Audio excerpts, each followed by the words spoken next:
Now here's a big one on time management. When you work, work. When you play, play. Don't mix the two.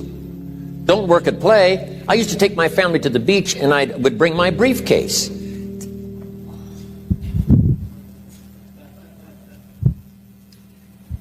I learned not to do that. Or at the beach, I'm saying I should be at the office. I should be at the office. Now my family's upset because I'm at the beach and I'm thinking office, office, office. Now when I'm at the office, I'm thinking what? I got to get my family to the beach, the beach, the beach. So things are not going too well at the office because I'm thinking beach, and things are not going too well at the beach because I'm thinking office. Here's what I learned to do. At the beach, be at the beach. At the office, be at the office. When you work, work. When you play, play. Don't mix the two.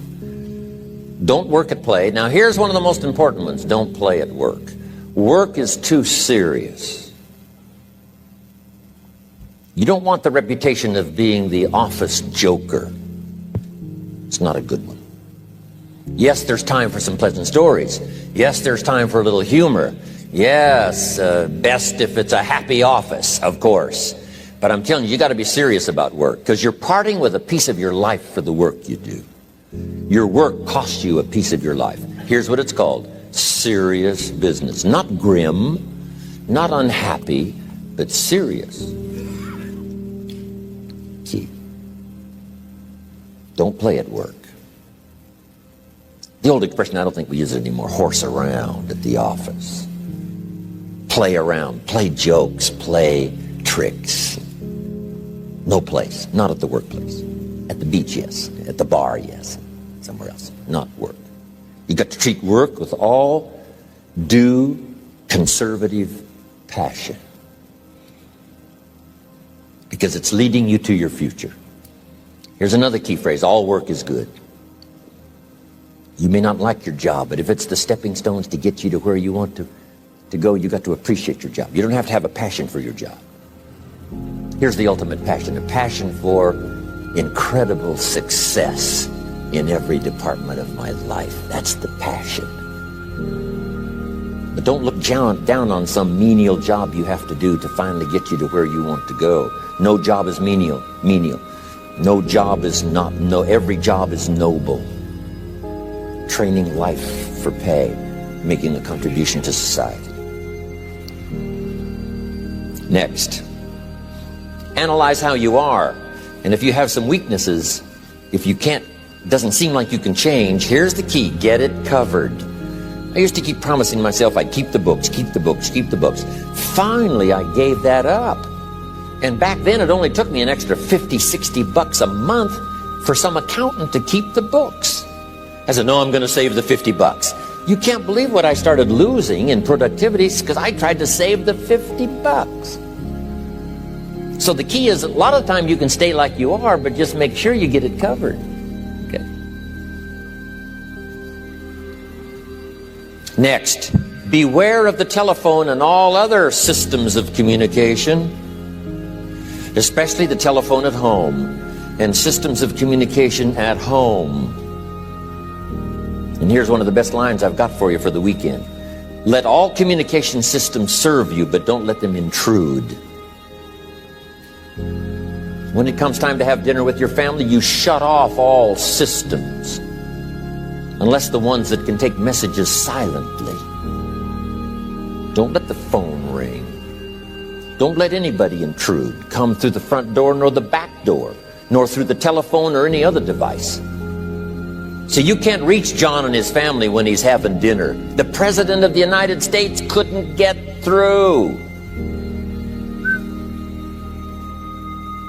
If you develop that kind of a reputation, father, mother, when we have dinner, when we're visiting and have this time with our family, nothing intrudes.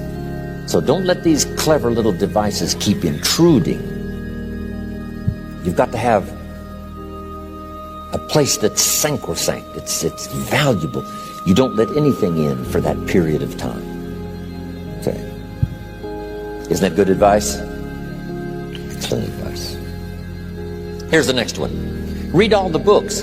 You know, I've only got a few notes here on time management, but if you've got some particular challenges, you run a big organization, a big corporation, you've got some challenges, there's plenty of books. Now, here's what's next. Just be more alert to the things that might be stealing your time. Here's why. Time is like capital. You can't let someone steal your seed corn. You can't let someone steal your capital. And you can't let someone steal your time. You must designate your time. And some of the time that you designate, you must not let anyone steal. Casual time, you might let someone intrude and steal a little bit and take a little bit, but not serious time. Key. Next, one of the great time management savers is to learn to ask questions up front. Sometimes you talk to somebody for an hour, and then you ask questions and find out if you would have asked those questions up front, you could have saved yourself an hour. Asking questions up front helps you to get to the problem now. But if you just launch into some discourse, you might waste 30 minutes or waste an hour, when here's what you should have been talking about. After you finished an hour, you say, John, what's really the problem? He said, well, it's something personal. See, that's what you should have been talking about this whole hour. Okay. Next, learn to think on paper.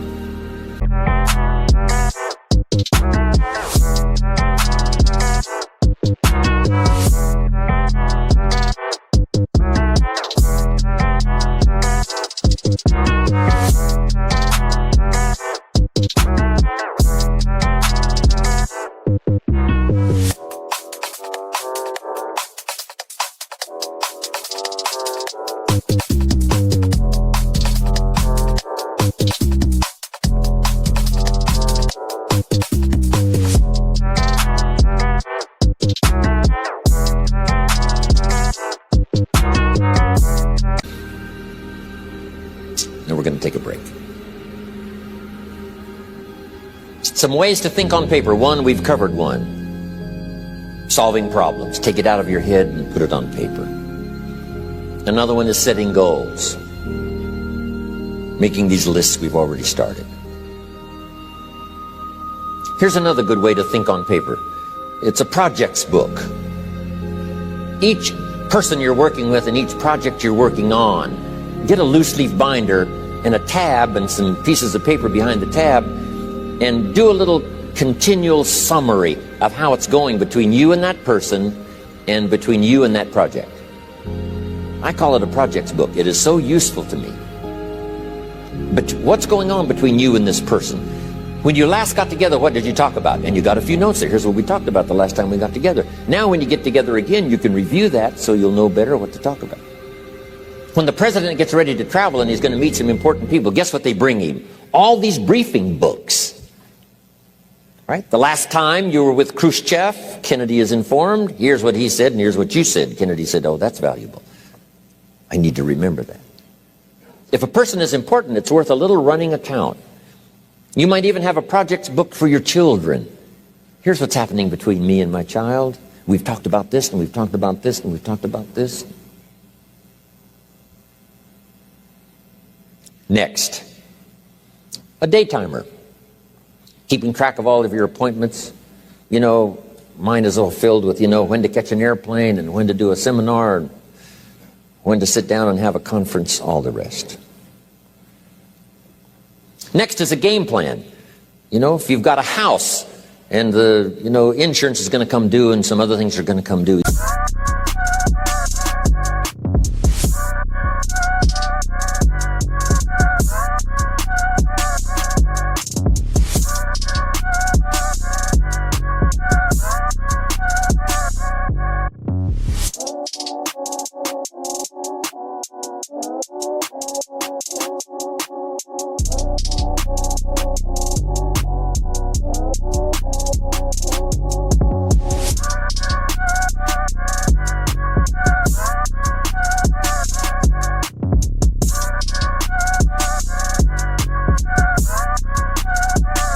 You just put it on a spreadsheet and make sure it's taken care of. Key phrase, take things out of your head and put them on paper. And the key is to just experiment with different ways that helps you to do that. Now here's the last one, thinking on paper, and that's to keep a journal. One of the things I'm known for around the world, have been now for 39, 40 years, is keeping a journal. Now my journal is not You know, it's not necessarily it's not like a diary. It might be part diary. You know, I'm flying over Ireland and I write down a few little things that impress me. Today I met this person. Wow, what an extraordinary event. Today I conducted this seminar in Rome. 1,000 people stood up and sang for me. I've got a little bit of a diary in there.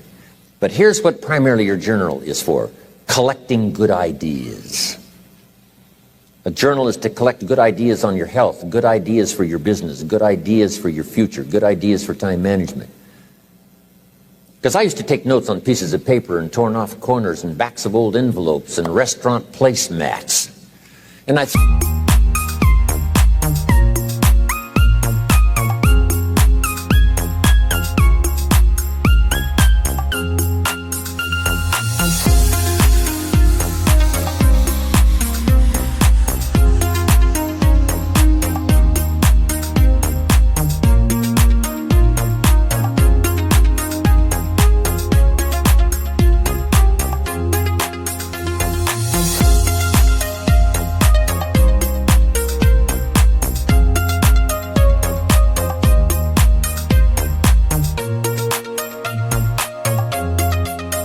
threw all this stuff in a drawer.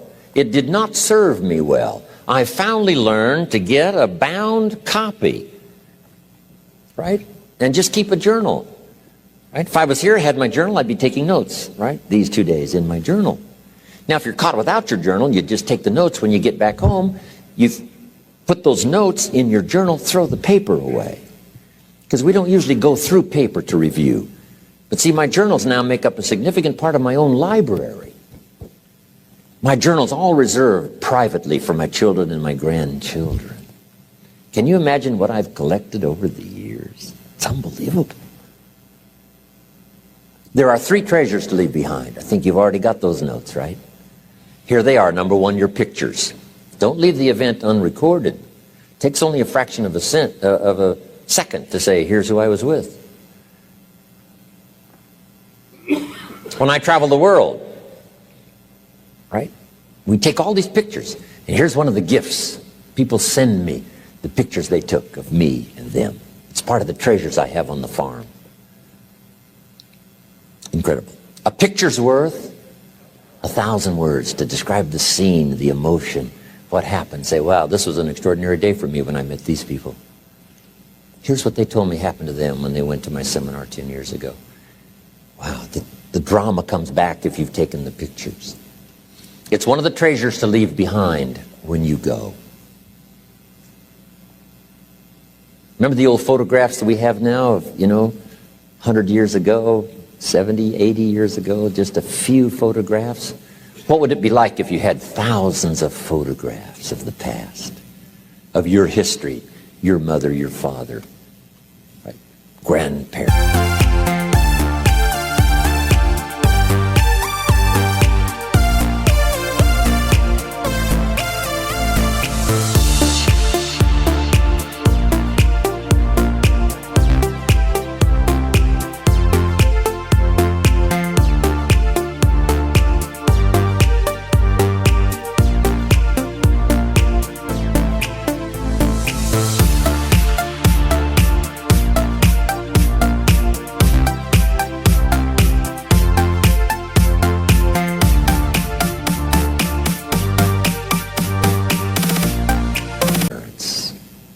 So, change all of that now for your children. Leave all your photographs as a record. Here's what's next to leave behind, and that's your library. The books that changed your life, the books that changed your health, the books that rescued you from oblivion, the books that you passed on to other people, they were so exciting for you, the books that made you financially independent, the books that developed your leadership, the books that gave you wisdom to ponder when things were tough, the books that got you through the winter, the books that helped you to plant in the spring and harvest in the fall. What a treasure to leave behind. If you do that, here's what's for sure. Your books will be more valuable than your furniture. Wow. Now the third treasure to leave behind is your journals.